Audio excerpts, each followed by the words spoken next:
يمشي التراب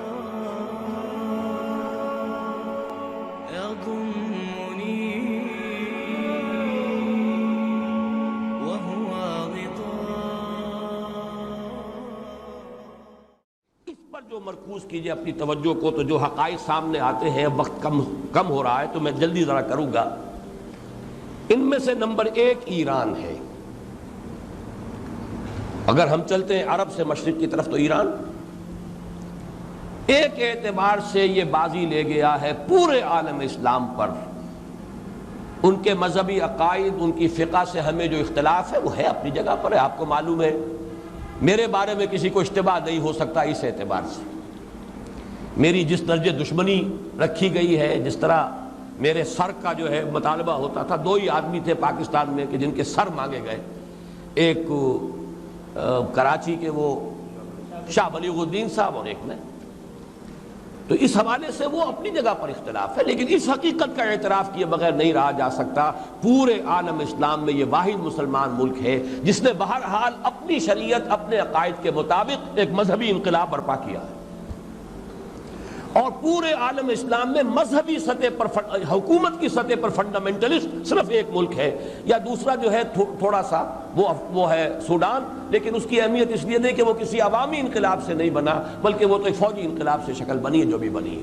اللہ کرے اس میں استقامت ہو، اس سے یقینی کوئی نتیجہ برآمد ہو جائے۔ خبریں بھی اچھی آ رہی ہیں، لیکن میں تو دنیا کا جو پرسپیکٹو ہے اس کے حوالے سے عرض کر رہا ہوں کہ اس پہلو سے ایران ان کا ٹارگٹ ہے، ٹارگٹ نمبر 1 ایک خاص اعتبار سے۔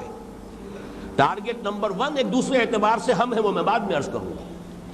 چونکہ حکومت کی سطح پر فنڈامنٹلزم ہے، اور وہ آیا ہے ایک عوامی انقلاب کے نتیجے میں، پھر ان کے پاس تیل کی دولت ہے، اس کے خلاف اکنامک سینکشنز بھی ہو جائیں تو اگر لیبیا کھڑا ہو سکتا ہے تو بہرحال وہ بھی کھڑا ہو سکتا ہے، اور نقشہ وہ دنیا کو دکھا چکا ہے کہ لڑا دے ممولے کو شہباز سے، یہ نقشہ بھی اس نے دکھا دیا ہے۔ یہ ہے ایران کا معاملہ۔ نمبر 2 پاکستان۔ پاکستان 400 برس کی تجدیدی مساعی کا امین ہے، امانت دار ہے۔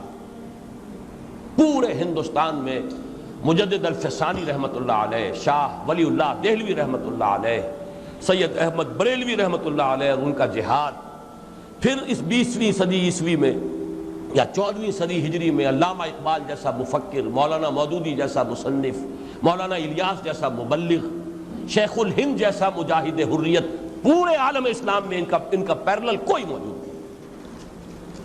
یہ 400 سال کی تاریخ ہے، اس کی امانت، اور اس کے نتیجے میں یہاں کے مڈل کلاس میں فنڈامنٹلزم کا ایک نیوکلیس ہے،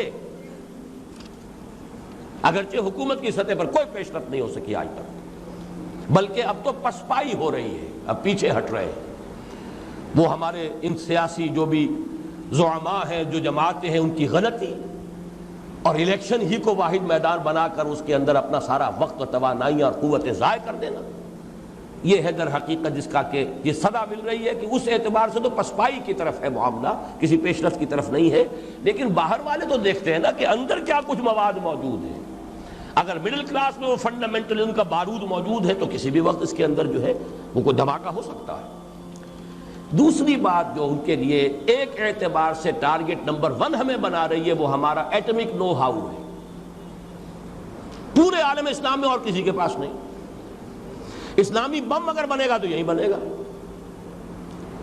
یہ ہے مختلف اسباب جس کے بنا پر ایران اور پاکستان کو آپ بریکٹ کر لیجئے، یہ اس نیو ورلڈ آرڈر یا آج کی میری گفتگو کے حوالے سے یہودی اور عیسائی گٹھ جوڑ کا جو ٹارگٹ نمبر 1 ہے، ایک اعتبار سے ایران ہے، ایک اعتبار سے پاکستان۔